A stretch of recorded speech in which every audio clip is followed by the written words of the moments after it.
The ancient scriptures mention giants, Anakims, Nephilim, and other extraordinary beings commonly believed to have been defeated by the brave commanders of the Israelites and their army.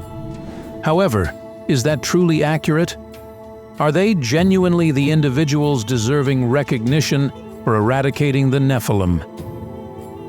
It is necessary to reassess the ancient heroes, David, Moses, and Joshua, as there exists an undisclosed protagonist, a formidable entity, veiled within the passage of time.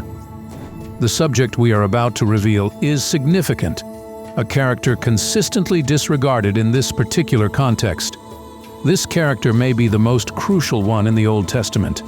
Moreover, there is no better time than now to explore and gain this hidden knowledge.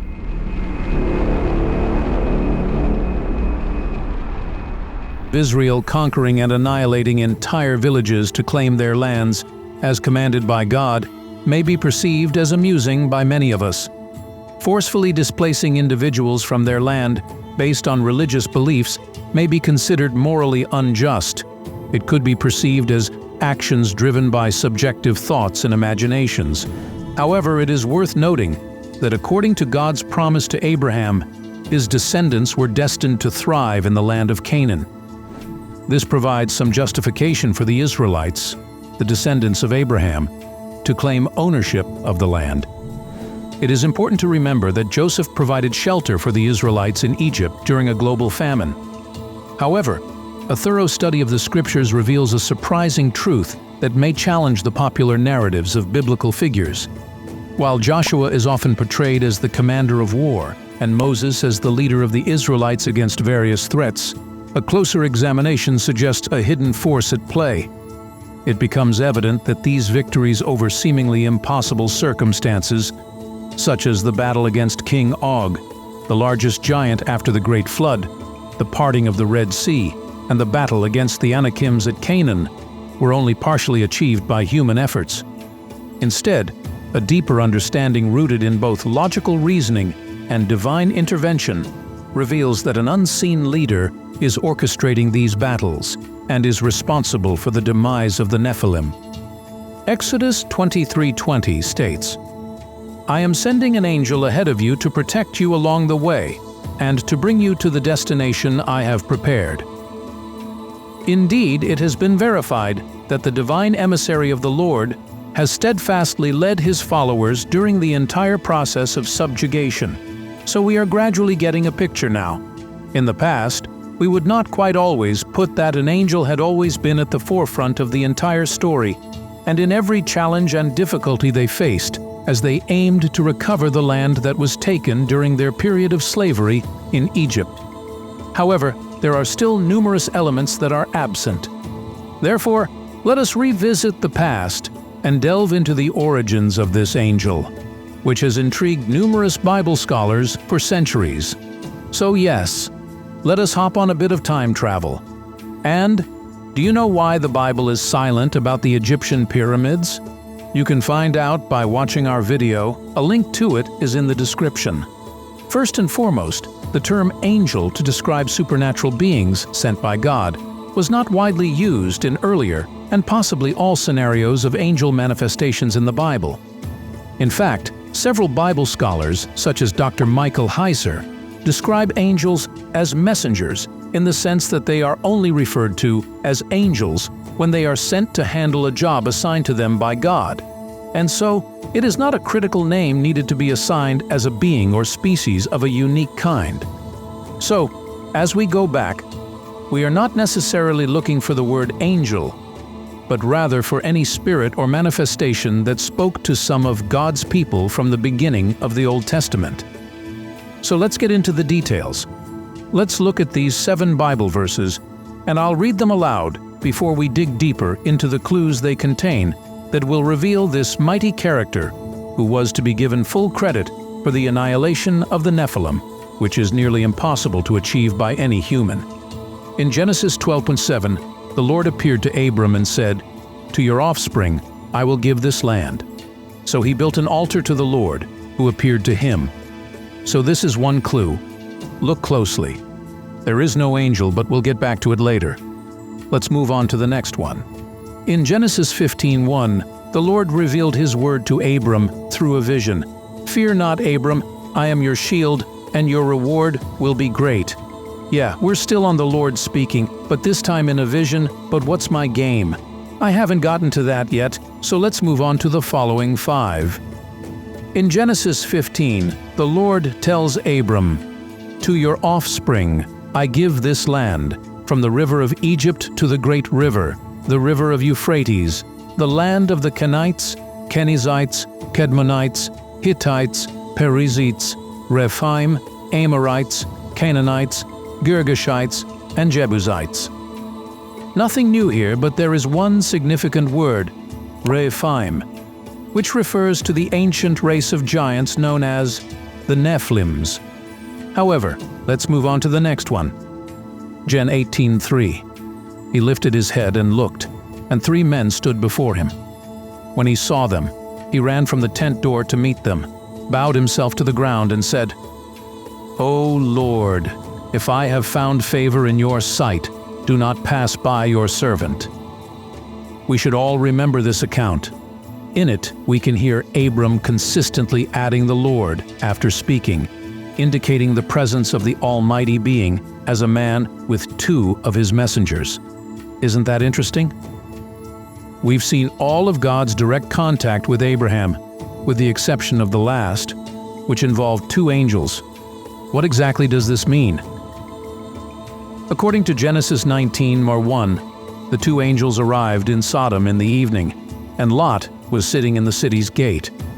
These 2 were initially referred to as men with Abraham, but they are now known as angels, after arriving in Sodom and encountering Lot, Abraham's cousin. This example demonstrates that not all angel appearances were recorded as angel.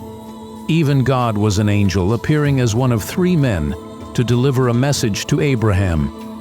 Now we get to the part where, the angel word still comes in, but better, the angel of the Lord. If you like what we do, support us by subscribing to the channel. Gen 22:12. Now the angel of the Lord told Abraham, "Do not lay your hands on the boy or do anything to him. For now I know you fear God, because you have not withheld your son, your only son, from me." If the words are carefully observed, the angel transitions from being God's messenger to becoming God himself. Although it's not a new thing in the Bible, cases where angels made references as if they were God himself, and also observed by many Bible scholars, like in Greek and Roman mythologies times when the messenger, Hermes, passed messages across as if he were Zeus. But could it be another example of God manifesting himself as an angel, as he did with Abraham in the 3 men visiting him instance earlier, or even the instance of Abraham's key descendant, Jacob? It was, however, blasphemy when one spoke as if he were God, especially in Jewish religion, as the case of Jesus, whom they crucified because of it. And although we could expect a different reaction coming from an angel of the Lord, but the Jews also believe in the existence of satanic spirits like Beelzebul and Asmodeus, and could also reject such spiritual proclamations if they weren't actually the Lord, or they had the slightest doubt in the angel of the Lord manifestation. Nevertheless, the angel of the Lord is a strong and constant term throughout the Old Testament. It can also be a good reason why it could be acceptable across generations when God's messenger passed across his message as him. However, this final verse is a potential key in finally putting all of these together and giving away who actually killed the Nephilims, who the identity of this angel of the Lord standing at the front of the Israelite army and people is some. So let's move on to Exodus. Exodus 14:19-20. Then the angel of God, who had been traveling ahead of Israel's army, withdrew and followed them. The pillar of cloud also moved from in front to behind them, between Egypt and Israel's armies. Throughout the night, the cloud brought darkness to one side and light to the other, so neither approached the other all night. Ancient beliefs have it that in this type of gathering of a nation, especially in a war, their God is there present, himself and complete, as they step against adversaries. In Israel's case, it was the angel of the Lord. However, it seems kinda off when compared to the beliefs of other religions, unless that angel of the Lord is God himself, and it makes so much sense, especially how easily conceivable it was in the Old Testament at the time, and in a situation where he has to keep his promise to Abraham, to ensure the Israelite claim the lands he promised him. According to ancient beliefs, only gods lead their nations to war, and if not, these scriptures would be rejected by the ancient Jews. Thus, the connection right from the start, the drift from God manifesting to Abraham to angels, and then the angel of the Lord, and the reference being made to being in their forefront in the conquest of Canaan, as we saw earlier. And with the system of ancient beliefs, it had to be God himself standing proudly with his people, which only depicts the angel of the Lord as God himself who lead them to battle King Og with Moses. And some accounts would narrate some of the interventions he did himself to assist Moses take the giant down. The same with Joshua and the Israelite army with the Anakims, and David with Goliath.